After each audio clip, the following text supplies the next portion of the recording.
Hello everyone, চলুন আরেকটা video নিয়ে আজকে আসলাম। আজকের ভিডিওর টপিকটা কি নিয়ে হচ্ছে তোমরা বুঝতে পারছেন। দেখুন স্যার আমাদের কাছে এসেছে অনেক দূর থেকে। আমরা হেয়ার প্যাচটাকে ওনাকে লাগিয়েছি একদম বয়স কমানোর জন্য। আপনারা দেখতেই পাচ্ছেন যে কতটা স্মার্ট লাগছে ওনাকে। বলুন স্যার কেমন লাগছে আপনাকে? খুব সুন্দর। খুব সুন্দর তো। আপনি কোথা থেকে এসেছেন? আমি এসে তমলুক থেকে। তমলুক থেকে? তমলুক মতলব ওই এটা কোথায়? পূর্ব মেদিনীপুর। পূর্ব মেদিনীপুর। দেখুন স্যার এসেছে আমাদের কাছে পূর্ব মেদিনীপুর থেকে। আপনি ভিডিওতে যেমন দেখেছেন তেমন হয়েছে তো? ওকে ওকে তো? আপনি খুশি তো? খুশি। আপনারা আমরা যেটা বলেছিলাম যে হেয়ার প্যাচ জাস্ট 5000 নেই আমরা, আপনার কাছে কত টাকা নেওয়া হলো? 5000 নেওয়া হয়েছে তো? তার বেশি নেওয়া হয়নি তো?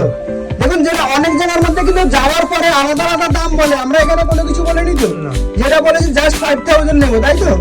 দেখুন আমাদের এখানে সবাই আসতে পারেন, যে কোনো লোক যেই আসবে আমাদের কাছে হেয়ার প্যাচের প্রাইস জাস্ট 5000। দেখুন হেয়ার প্যাচটা এই যে হেয়ার প্যাচটা লাগালাম, দেখুন হেয়ার